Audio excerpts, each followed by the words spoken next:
मोदी को गाली देने वाली लड़की का केस दिल्ली पुलिस ने लिया वापस। सुप्रीम कोर्ट के फैसले को सीजेपी प्रवक्ता ने बताया युवाओं की जीत।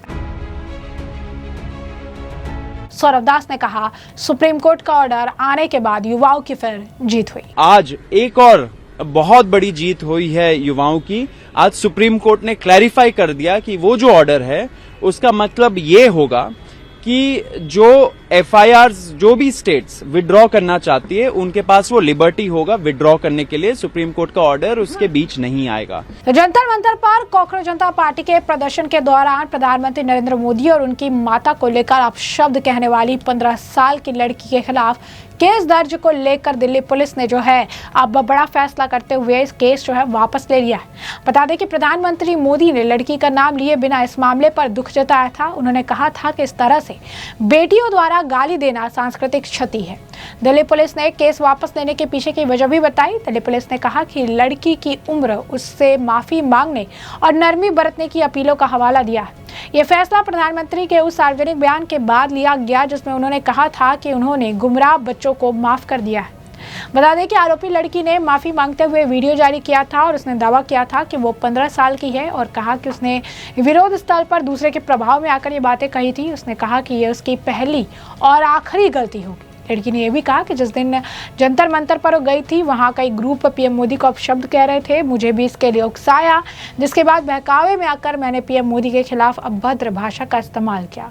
मैंने जो अपशब्द कहे वो माफी के लायक नहीं। प्रधानमंत्री मोदी ने पहले जो है पिछले शुक्रवार को एक वीडियो जारी करते हुए कहा था कि उन्होंने उन गुमराह हुए बच्चों को माफ कर दिया जिन्होंने उन्हें अपशब्द कहे थे। एक इंस्टाग्राम रील के दौरान उन्होंने कहा कि उन्हें सजा देने, अदालतों के चक्कर लगवाने और परेशान करने से हालात नहीं बदलेंगे। मैं उन्हें माफ करना चाहता हूं। मैं समाज से भी अपील करता हूं कि वे मेरी बातों को स्वीकार करें। यानी साफ तौर पर दिल्ली पुलिस ने नरमी दिखाई है और उसके खिलाफ जो केस थे उसे वापस ले लिया है। प्रधानमंत्री नरेंद्र मोदी ने भी बड़ा दिल दिखाया था। साफ तौर पर जिस तरीके से अभद्रता की गई, जिस तरीके से देश के प्रधानमंत्री को गाली दी गई, उनकी स्वर्गीय माता को गाली दी गई, उनके पर्सनल लाइफ को लेकर टिप्पणी की गई, उनके राजनीतिक करियर को लेकर टिप्पणी की गई, उनके घर को लेकर, उनके बैकग्राउंड को लेकर, उनकी पढ़ाई को लेकर, उनको ही पूरे अगर आप कहेंगे कि एक देश के प्रधानमंत्री को एक लाफिंग स्टॉक बनाने का काम जो है सीजेपी प्रोटेस्ट के दौरान किया गया। और प्रधानमंत्री नरेंद्र मोदी ने सामने आके बड़ा दिल दिखाकर ये कह दिया कि जो भटके हुए बच्चे हैं, जो है डाइवर्ट हो गए थे, जो कहीं ना कहीं भटक कर चीज़ें जो है बयान दे रहे थे, उसको उन्होंने माफ़ कर दिया है। और अब दिल्ली पुलिस ने भी धीरे धीरे जो भी एफआईआर है उसको क्वैश करना शुरू कर दिया है। 15 साल की जो ये लड़की है जिसने प्रधानमंत्री नरेंद्र मोदी के लिए इतने अपशब्द कहे थे, उनकी माता को इतने अपशब्द कहे थे, इतनी गालियाँ दी थी, उसके खिलाफ भी अब केस जो है वापस ले लिया गया। इस बीच सुप्रीम कोर्ट में आज इस पूरे मामले की सुनवाई हुई। सुप्रीम कोर्ट का फैसला जो है आया। सुप्रीम कोर्ट ने साफ तौर पर इस मामले पर प्रतिक्रिया देते हुए उन्होंने साफ तौर पर कहा कि जो स्टेट है, जो राज्य है, जहां पर भी तमाम जो आप कह सकते हैं कि एक्शंस लिए गए हैं या एफआईआर जो भी दर्ज किए गए हैं, उन्होंने फैसला उस पर सुनाया है। अदालत ने स्पष्ट किया कि राज्य सरकार प्रदर्शनकारियों पर दर्ज सामान्य मामलों की एफआईआर वापस लेने के लिए पूरी तरीके से स्वतंत्र है। इसमें सुप्रीम कोर्ट कोई भी दखल अंदाजी जो है नहीं करेगा। उन्होंने अधिकार दिया है कि वो प्रदर्शनकारी जो राज्य है उन्हें अधिकार दिया है कि प्रदर्शनकारियों पर दर्ज सामान्य मामले को वापस ले सकते हैं।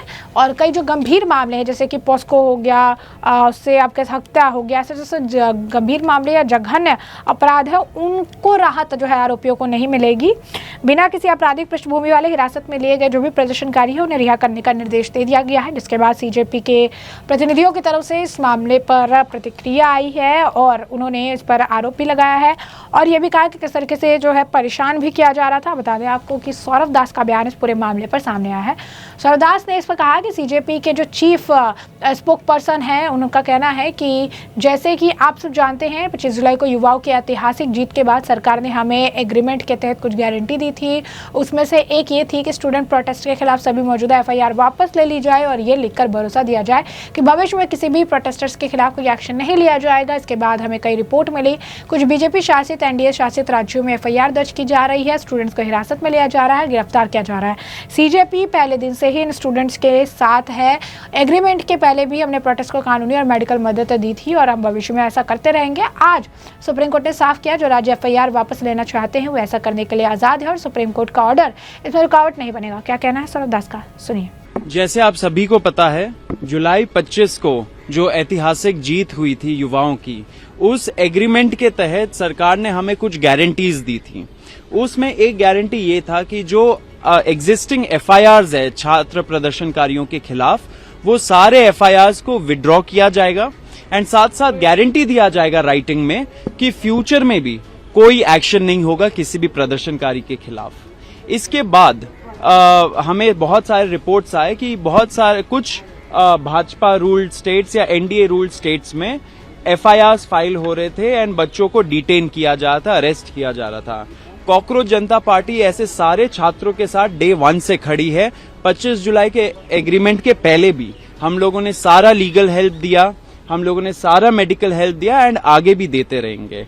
उसी स्पिरिट में जब ऐसे रिपोर्ट्स निकल रहे थे तो हमने सारे जो लॉयर्स कोऑर्डिनेट कर रहे थे इन स्टेट्स में, जो बच्चे थे, उन सब लोगों से हमने कोऑर्डिनेट किया, हेल्प किया एंड हम लोगों ने जो एफआईआर्स के डिटेल्स थे वो भी हम लोगों ने लिया एंड जो सरकार है, सरकार के रिप्रेजेंटेटिव्स है, सीनियर ऑफिसर्स, उनसे हम लोग लगातार बातचीत में है अभी भी एंड उनको हम लोग बोल भी रहे थे कि ऐसे एफआईआर्स जुलाई 25 के एग्रीमेंट के खिलाफ जाते हैं, क्योंकि वो जुलाई 25 के एग्रीमेंट के हिसाब से सारे एफआईआर्स विड्रॉ होने थे।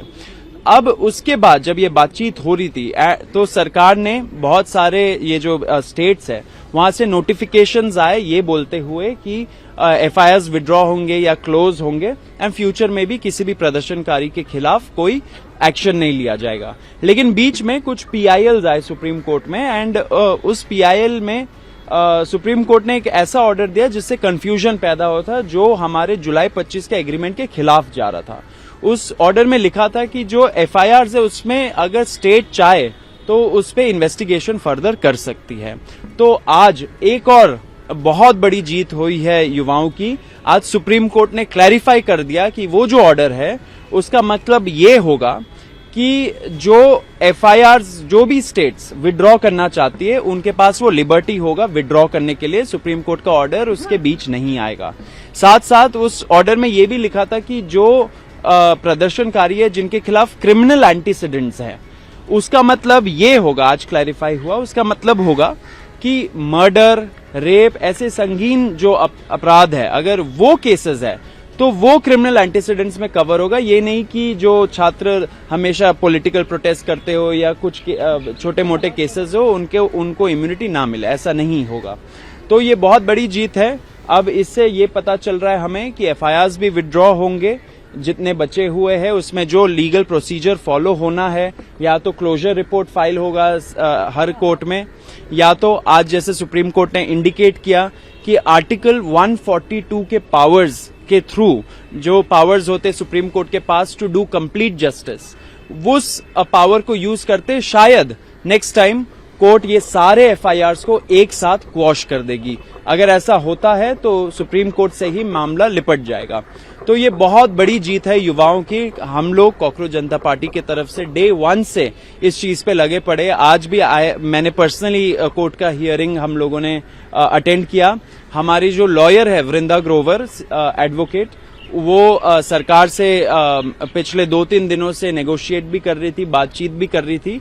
तो कॉकरोच जनता पार्टी सारे युवाओं को बोलना चाहता है कि जिनके खिलाफ भी ऐसे केसेस हुए वो सारे केसेस वापस लिए जाएंगे एंड हम लोग उनको सपोर्ट करेंगे।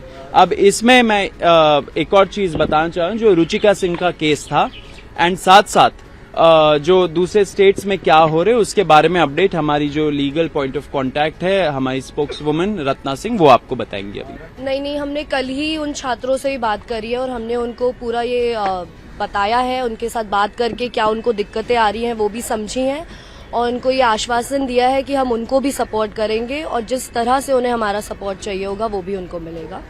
जहाँ तक बात है रुचिका, जो कि एक माइनर है, साथ में और भी बच्चियां हैं जिनके अगेंस्ट सोशल मीडिया पे हमने देखा कि लगातार उनको हैरास करा जा रहा था, डॉक्स करा जा रहा था, उनके पर्सनल डिटेल्स को वायरल करके उनके घर के नीचे ये सारे जितने भी राइट विंग गूंस हैं वो पहुंचे हुए थे। तो कल मेरी रुचिका की मम्मी से भी बात हुई है, मेरी श्रद्धा से ही बात हुई है और मैंने उनसे बात करके उनसे बात करने के बाद मैंने पुलिस ऑफिशियल से ही बात करी है, उनको ये क्लैरिटी दी है कि कोई भी लीगल एक्शन नहीं लिया जाएगा। सिर्फ लीगल एक्शन नहीं, अगर काउंसलिंग की भी जरूरत है इन बच्चों को तो कॉकरोच जनता पार्टी जो है वो उन्हें पूरा सपोर्ट दे रही है। हमने उनको ये भी बताया है कि आगे फ्यूचर में भी अगर उनको कोई भी दिक्कत आती है, कोई भी उनको हरास करता है, तो वो हमें रीच आउट कर सकते हैं। एंड हमने ये भी पुलिस ऑफिशियल से कंफर्म करा है, जो अथॉरिटीज हैं, कि जितने भी लोग ऐसे बच्चियों को हरास कर रहे थे, उनके आगे हम लोग एक्शन जब लेंगे तो वो हमें कोऑपरेट करें। तो ये सारी चीजें हम मेक श्योर कर रहे हैं कि कोई भी जिन्होंने बच्चियों को ऐसे परेशान करा है, उनके खिलाफ एक्शन हो, वो हम पूरा देखेंगे। जहां तक बात रही बाकी स्टेट्स में, वहां पे क्योंकि उनके अपने अपने प्रेस रिलीज आ रहे थे, तो उस स्टेट में जिस तरह का प्रोसेस ऑफ विड्रॉल होता है वो फॉलो करा जा रहा था। धीरे धीरे वो भी हो रहा था। जितनी बार हमने गवर्नमेंट से भी पूछा है, उन्होंने यही बोला है कि उनका जो टाइम होता है ये सारे प्रोसेस में, वो थोड़ा वक्त लेता है, उनका ये सारा चीज जो उन्हें मैनेज करना होता है। तो किसी ने भी एक बार भी ये नहीं बोला है कि जो हमें प्रॉमिस दिया गया था जुलाई 25 को, वो नहीं पूरा होगा। लेकिन अभी जो सुप्रीम कोर्ट का ऑर्डर आया है, आई एम श्योर इसके बाद ये जो सारा प्रोसेस है वो थोड़ा स्पीड अप होगा एंड जितने भी एफआईआर्स हैं उनको विड्रॉ करा जाएगा। अगर आगे भी जाकर कुछ किसी को भी दिक्कत होती है तो वो हमें रीच आउट कर सकते हैं, हम उन्हें पूरी लीगल एड प्रोवाइड करेंगे। तो जैसा कि आपने उनका बयान सुन लिया है, इसके साथ साथ इस मामले पर चंद्रशेखर आजाद का बयान भी सामने आया है। चंद्रशेखर आजाद सीजेपी प्रोटेस्ट और तमाम चीजों पर बयान दे रहे हैं, क्या कह रहे हैं सुनिए। अगर 30 दिन तक कोई एंटी नेशनल प्रोटेस्ट चल रहा है तो यहाँ की एजेंसियां क्या कर रही, सो रही है क्या? यहाँ की एजेंसिया को और कोई और काम दिया है क्या आपने, जो उनको नहीं पता लग रहा है? कुछ ही बोल देता है कोई, कुछ भी बैठ के। ये जनता माफ नहीं करेगी, नौजवान माफ नहीं करेगा। कुछ ही बोलते रहो, मैं कह रहा हूँ। मुझसे तो जैन जी ने कहा कि जो पार्लियामेंट में हमारे खिलाफ बोल रहे हैं, आने दो उनका समय, उनको वोट के लिए तरसा देंगे हम लोग, अपने परिवार को, खुद को भी कोशिश करेंगे इनको वोट ना मिले। और इसका परिणाम है आज उपचुनाव हो रहे हैं, के रिजल्ट आ रहे हैं 3 जगह के। आप देखना, बीजेपी हो सकता है 2 जगह हार जाए 3 में से, तो आपको पता लग जाएगा नौजवान के खिलाफ। और बोलो, मैं तो कह रहा हूँ भारतीय जनता पार्टी में एनडीए के नेताओं कह रहा हूँ, और बोलो युवाओं के खिलाफ।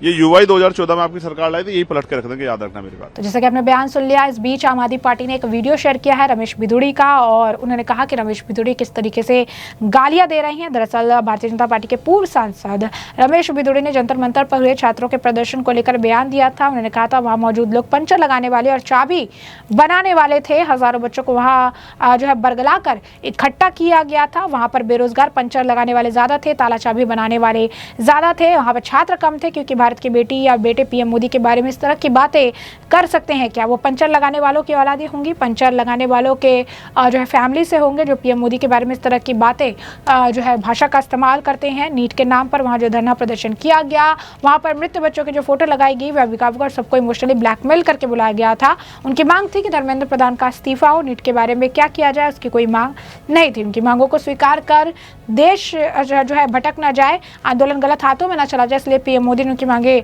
स्वीकार कर ली। इसी को लेकर जो आपको बता दें कि अब आम आदमी पार्टी को तकलीफ हो गई। आम आदमी पार्टी ने बकायदा जो है इसे लेकर उन्होंने बयान दे दिया। आम आदमी पार्टी ने रमेश बिधूड़ी का जो है वीडियो शेयर करते हुए लिखा कि किस तरीके से गाली दे रही हैं, ऐसे नेताओं को संरक्षण दिया जाता है। लेकिन यही जब प्रधानमंत्री नरेंद्र मोदी को गालियां दी जा रही थी, तो यही आम आदमी पार्टी के मुंह पे ताला लगा हुआ था और यही आम आदमी पार्टी चुप बैठी थी। तो ऐसे में हमने आपको जो पूरा मामला विस्तार से बता दिया है, तमाम आपने बयान भी सुन ले। इस पूरे मामले पर अब आपके जो है कमेंट सेक्शन में कमेंट करके जरूर से जरूर साझा करिएगा। धन्यवाद।